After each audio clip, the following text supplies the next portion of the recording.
शादीशुदा लोगों को एक बड़ी सीख देने वाली कहानी। पत्नी ने न जाने क्या किया था कि पति ने उसे एक के बाद कई थप्पड़ झाड़ दिए। हमेशा हर सिचुएशन को शांति से हैंडल करने वाली पत्नी भी इस बार इतनी अशांत हो उठी कि उसने अपनी चप्पल ही निकालकर पति की ओर दे फेंकी। चप्पल पति के बालों को छूते हुए निकल गई।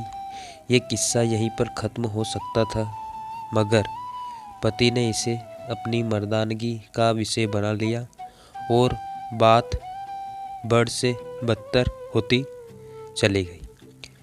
रिश्तेदारों ने भी आग में घी का काम किया।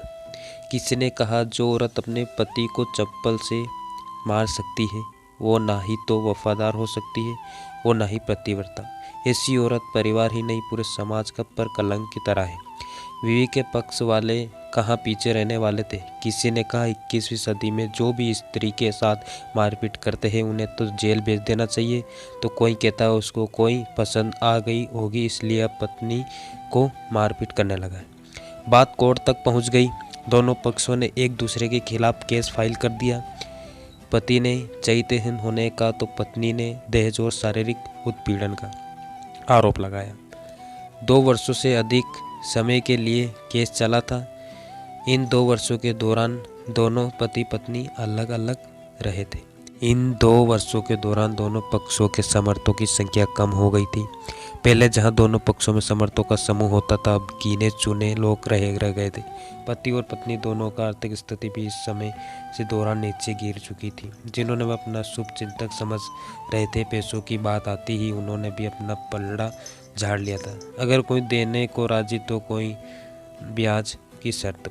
आखिरकार वही हुआ जो सब चाहते थे। डाइवोर्स। हर कोई खुश था। दोनों पक्षों के रिश्तेदार, उनके माता पिता और दोनों के वकील। लेकिन 5 साल की सुखद शादी और एक सुंदर बेटी होने के बाद मिले इस डाइवोर्स से पत्नी मूक थी और पति शांत। शायद ये एक इफ्तेपा ही था कि इस खुशी को मनाने के लिए दोनों पक्षों के लोग एक ही चाय की टपरी पर बैठे आमने सामने इत्तेफाक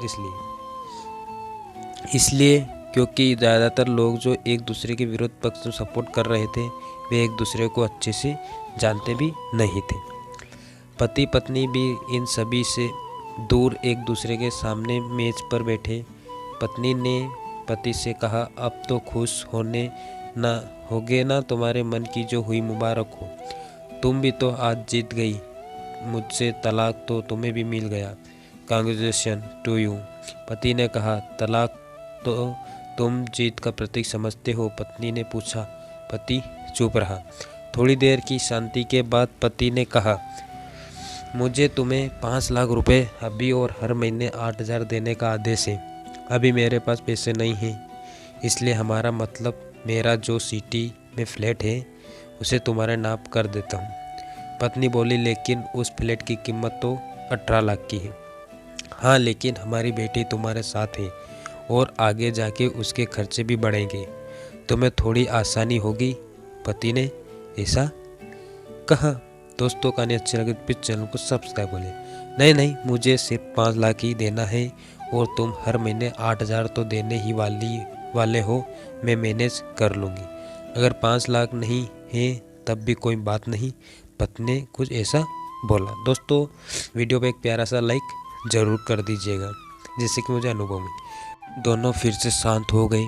पति सोचने लगा, कितनी भोली और समझदार है ये औरत, जो कुछ समय पहले तक मेरी पत्नी थी और अब अनजान।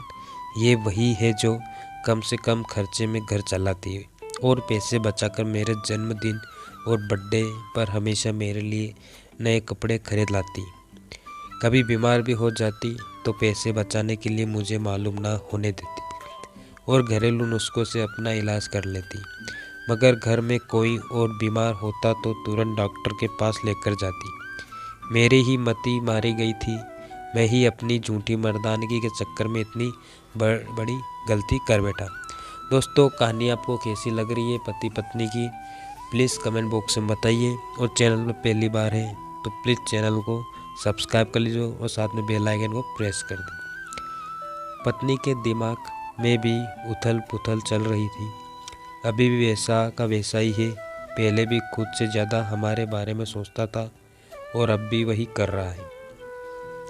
ये वही आदमी है जो मुझे एक्सीडेंट से बचाने के लिए खुद मोटरसाइकिल के आगे कूद पड़ा था और अपनी उंगली तुड़वा बैठा था। पता नहीं कौन सी मनहूस घड़ी में मैं झगड़ा कर बैठी। पति ने मौन तोड़ते हुए पूछा, अब तुम्हारे कमर का दर्द कैसा है? ज़्यादा तकलीफ तो नहीं होती है? दोस्तों, वीडियो पे एक प्यारा सा लाइक ज़रूर कर दीजिएगा। और आपको भी ऐसी कुछ कहानी लिखवाना है अपने जीवन के बारे में, सुख दुख, माता पिता, किसी से संबंध रिलेटेड से कहानी आप लिखवाना चाहते हैं तो हमें कमेंट बॉक्स में ज़रूर बताइए। हम आपकी कहानी का वहाँ पर इन्फॉर्मेशन दे देंगे। पत्नी हल्का सा मुस्कुराई और बोली, अभी भी होता है, अब तो पेट में भी क्रम्स उठते हैं। वो तो होगा ही, तुम योगा या कसरत भी तो नहीं करती हो। अब किसी गायनेकोलॉजिस्ट को ज़रूर दिखा देना। पति ने ऐसा कहा। तुम बताओ, तुम्हारा अस्थमा कैसा है अब? क्या अब भी दौरे पड़ते हैं? पत्नी ने पूछा ऐसा। हाँ, पड़ते हैं, पहले से ज़्यादा, क्योंकि अक्सर इनहेलर भूल जाया करता हूँ याद दिलाने के लिए, तुम जो नहीं हो अब। पति ऐसा बोला। देखिए, पति पत्नी की एक दर्द भरी कहानी है। सुनने में दोस्तों आपको बड़ा इंटरेस्ट, मज़ा आ रहा है तो प्लीज़ प्यारा सा कमेंट कर दीजिए और वीडियो पर लाइक कर दीजिए। पत्नी के आंखों में आंसू आ गए। वो बोली, तुम्हें मेरे चरित्र पर सवाल नहीं उठाने चाहिए थे, तो ये परिस्थिति आती ही नहीं। हाँ, मैं जानता हूँ तुम बहुत अच्छी हो, मुझसे गलती हो गई, बहुत बड़ी गलती। मैं लोगों के बहकावे में आ गया था। पति ऐसा बोला। तुमने भी तो मुझ पर दहेज का इल्ज़ाम लगाया था। वो बोला, गलत था और इस बात का मुझे भी पछतावा हुआ। पत्नी ने ऐसा कहा। दोस्तों, वीडियो अच्छी लगे प्लीज़ चैनल को सब्सक्राइब कर लीजिएगा और बाजू में जो बेल आइकन है उसे प्रेस कर दीजिए, जिससे कि हमारे आने वाली हर वीडियो की नोटिफिकेशन आपको सबसे पहले मिलती रहे। नहीं, मुझे सिर्फ 5 लाख ही देना और तुम हर महीने 8,000 तो देने ही वाले हो, मैं मैनेज कर लूँगी। पति वहाँ पर कुछ कहना चाह रहा था लेकिन हिचकिचा रहा था। पत्नी ने पूछा, कुछ कहना चाहते हो? वो बोला, क्या सब पहले जैसा नहीं हो सकता? क्या मतलब? पत्नी ऐसा बोली, क्या मतलब? मतलब कि हम फिर से पहले की तरह पति पत्नी बनकर, सच्चे दोस्त बनकर नहीं रह सकते? पति ऐसा बोला। पर यह डाइवोर्स के पेपर दिखाते हुए पत्नी ने कहा, फाड़ देते हैं। पति ने अपने पास रखे डाइवोर्स के पेपर सारे के सारे फाड़ दिए और पत्नी ने भी अपने पास रखे पेपर फाड़ दिए। सभी हैरान थे, वकील, रिश्तेदार और माँ बाप।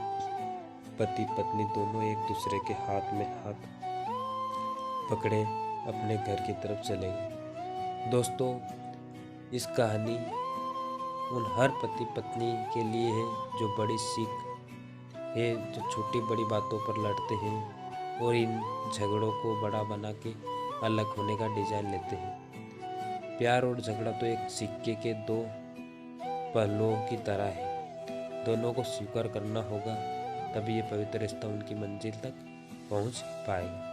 दोस्तों, चैनल को प्लीज़ सब्सक्राइब कर लिए और सपोर्ट बनाए रखिए आपके भाई के अपने चैनल को। मिलते हैं फिर नेक्स्ट एक बढ़िया सी स्टोरी के साथ में।